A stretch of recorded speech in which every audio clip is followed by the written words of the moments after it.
touch everything that was considered a grail and throw it in the back of a van and sell it for a price that is unheard of most of the time, and do that for people that look and feel and sound like us, and kind of came addicted to that.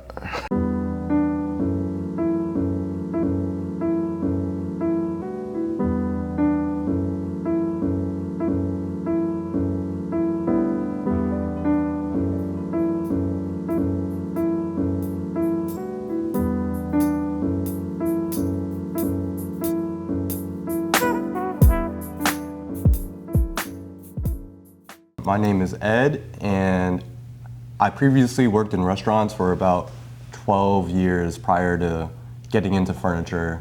No design background, went to school for medical lab sciences, and basically began my journey with design in 2017 rather, and the first piece of furniture that got me into design was a Eames DCM chair. My name is Jared Blake. Prior to this, I was working in marketing, advertising agency, and I've worked in apparel and social media and a hodgepodge of the two. Yeah, I think my first introduction to design, or I guess where it started to click, was working as a stylist and using furniture to articulate some of the collections that we were working on, and realizing that I had a little bit more of a passion for the rental pieces we were using than I did the clothing itself. Which kind of led down an exploration into design and designers and the people that appreciate them. Yeah, I mean, we're also in New York, spatially constricted often by our apartments and the spaces that we live in, and we source based on that, we design based on that fact. So yeah, the style is having to get it up, 4 flights of stairs if there's no elevator, and will it actually go or not? Because we've had our fair share of things not fitting and having to take it back. We met on, this is a typical New York love story. We met on Craigslist. I was starting to collect furniture to start a brick and mortar shop. That was like my dream at the moment, and at that time, I was collecting a lot of Eames, as I think most New York hopeful wannabes dealers start with. And so I ran into a listing, and Jared had an Eames shell chair for sale. Right after my shift, I took the train over and just met up with him. And usually a Craigslist interaction is like really short and curt, you know what I mean? Like, let me get it, let me do the cash and I'm out. But Jared wanted to see what was up, like why I was buying the chair, what I was gonna do with it. He was like, "Oh, can I take your photo?" And I was like, "Whoa, what is going on?" I don't know why you took the photo. Right? If you post a mattress on Craigslist, you're just gonna get like people looking for a cheap mattress, and you're gonna get what you expect from whatever that could be. But if it's like, what I mean, a designer chair that's more than what the average person would pay for a chair, you start to realize that the people are like, now it's art directors, and like, oh yeah, I'm an art director. Oh, actually, like I'm also in the Brooklyn Navy Yard, and oh, I'm an architect. And it's like, it started to correlate to like, you get what you put out. So I started asking just a little bit more questions. It was like, if it was a BlackBerry cash transaction, I'm not asking any questions, you know what I mean? It's just like, you got the stuff, let's get out of here. So I was working in marketing at the time, also like transitioning. It's all one thing in New York, it's just creative. Like, if you're creative, you do a little bit of everything. You're gonna style shoots, you're gonna shoot the shoot. If you can't get it, you gotta do it yourself. So it doesn't seem, it seems very non-linear. I'm like, oh, it's fashion advertising, and it all is like social media driven commerce. But Lichen's like, I'm putting it through the lens of like brand building, and I'm like, oh, we can use this. This is like so good. It's a multi-composite organism that grows symbiotically together, and I'm like, this is a community. It's actually a community, but like a working one and a functional one, and it's not like one thing. It's actually a composite of things. And I think that speaks to kind of New York and what we were talking about, and our relationship. Like, we're kind of random, but also identical. And I think like seeing that and using that, I was just like, bet, like, let's use this. Well, I think, Ed has like probably a little bit more of a natural origin of that name. Yeah, I didn't come from the marketing side, so my ideal definition for like, especially in the infancy of the business, was just like taking these secondhand and vintage pieces and bringing them into a new space and having those pieces live within a new space symbiotically. But yeah, it's really morphed into, the word Lichen has morphed into really a way of being here, and it really overcomes everything that we have going on, like so fluidly. We definitely hunt. I would say we definitely are like fishermen in a sense. I think when we came into this, I think we don't come from like proper design background, so because of that, we're very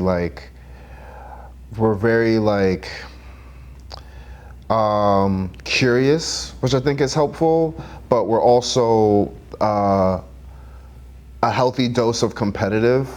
And I think like this industry has been can be elitist, and it can be not set up for people of color, and it's not catered to or geared towards, and we know that. And that's like a motivating factor, and I think we've set out to like touch everything that was considered a grail and throw it in the back of a van and sell it for a price that is unheard of most of the time, and do that for people that look and feel and sound like us, and kind of came addicted to that after. And I think like, like the Vitra Design Museum, which we love, Vitra's dope. All the team there is very incredibly thoughtful and educated, and like they have this one video where they like have white gloves and like they're touching like they're bringing things out and they show it. We've had like 70% of those pieces. We've had it already. There's some here already. You know what I mean? Like we have gotten so addicted to it that we know what we're doing now, and we know the things that are being gate kept. We know how to pick locks. So and then we also try to make it a price to where someone who comes in is not like blown away. They're like $20,000. People ask like, can I sit on things? And that's kind of, it's not offensive at all. It's more like, bro, it's a chair. We're working with this company called Kerimoku, and they are the biggest manufacturer of wood furniture in Japan, and have been for the last 50 years. A heritage, and I guess pretty recently they've started to work with international designers, and we first took our team on a trip to Japan in 2022, 3? I don't remember anymore. 2022, and we had no kind of clue about the design scene in Japan or of any Japanese manufacturers aside from like, the Akari, the Noguchi lights and stuff, and so our friend suggested Kerimoku. We visited their showroom, and we just had this connection about what we were doing individually, And that led to a pop-up at our friend's gallery with remixing their furniture. They just wanted our lens on it. And then that pop-up led to now a collection that we've debuted at ICFF with them, and we're continuing to have an ongoing design relationship with them. All just from visiting the showroom. I am a big fan of Rietveld, and I actually found this chair a block or two away from here on the street. And I was getting nervous because, like, back in the day, I feel like you used to be able to like find things more, but now because everyone's like acumen for design is elevated, it's like someone's just like, I know what that is, you know what I mean? So like those street finds that used to maybe last a few days, like may last like a few hours now. So like I was kind of butthurt about like, damn, things have changed. We used to like drive around looking for things once upon a time, you know? Like we used to just do laps where the good furniture ends up on the street, because life. And, you know, I reminisced about like, is that even possible now? Like it's interesting. It's like this, there's a line between like trash and the secondhand market, and they kind of, you know, like now the furniture you see on the side of the street is probably like actually bad now. Yeah. But before it was like, you know, you could find a steak in there. So I'm grateful to I have found really good street things that have legacy and origin, maybe at least 4 things that are, anyway, Rietveld chair, I really like Rietveld. This is definitely a DIY, but he is a DIY designer. It was designed to, it's so easy, you can build it, you know, which is like a style that I'm really attracted to, from both like Enzo Mari, who's a favorite of mine, and Rietveld, and Judd, and parts of Judd, and visiting like Judd Foundation and Marfa. Those are the only 3 designers he really had in his compound, I guess you could call it. My favorite piece is definitely the Broadway chair by Gaetano Pesci. I'm probably butchering his name because, you know, America. But he just merges fine art and furniture in a way that I don't think is done very often, and it's functional on top of all of that, although fragile at the same time. But just a great marriage of colors and form and immateriality. I think, you know, there's no one else doing resin quite like the way that Gaetano has done it. RIP, and you know, it'll always have a special place in my heart. So yeah, these Gaetano Broadway chairs that we got from him, we got a set of 6, and at the time it was the most we've spent for any piece of furniture. It was $1,000 a chair, which was, you know, 2018, that was crazy for us. Like, yeah, we didn't know if it was gonna be investment or just like, you know, just straight loss. But so we go to shoot these chairs and we're loading them into the building, and I'm carrying 2 of them, and I drop 2 of them, and the resin just shatters. And you know, obviously we couldn't sell the ones that shattered, and so I kept the one that shattered and just super glued it back. I think if you're getting into it, stay off social media.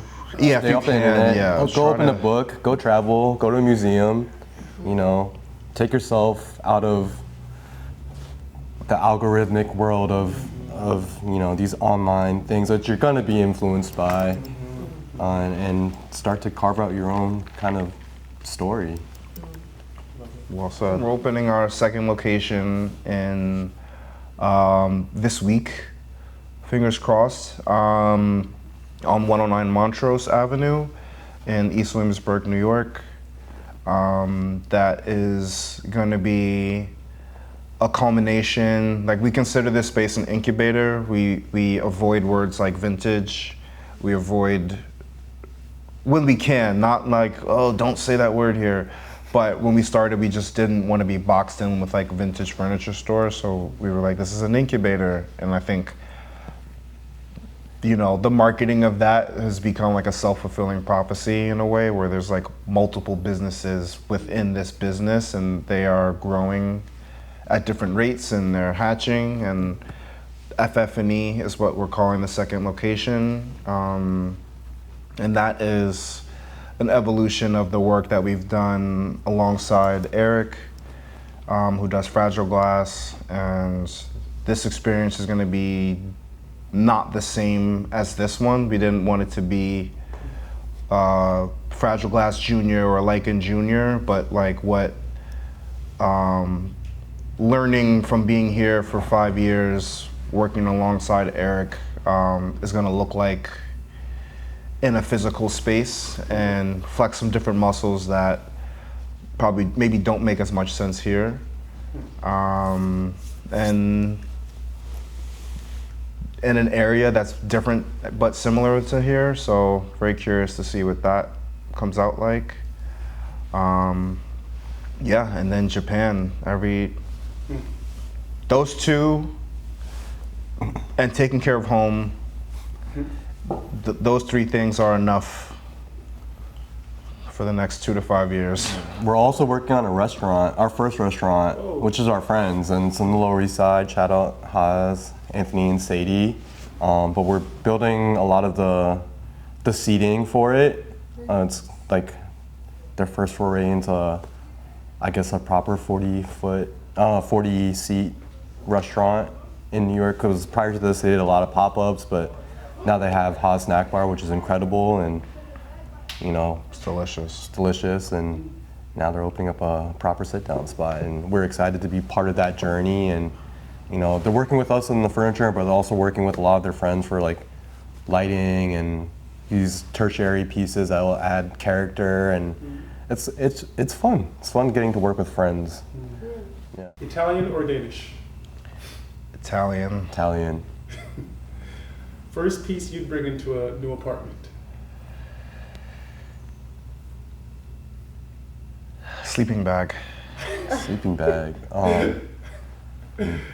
Lounge chair. Okay. Your favorite designers? Gaetano Pesci.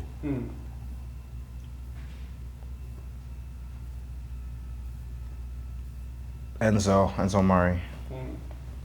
Handmade new or handmade old? Handmade old. Handmade new. Oh, okay. Okay, ooh, drama. Okay.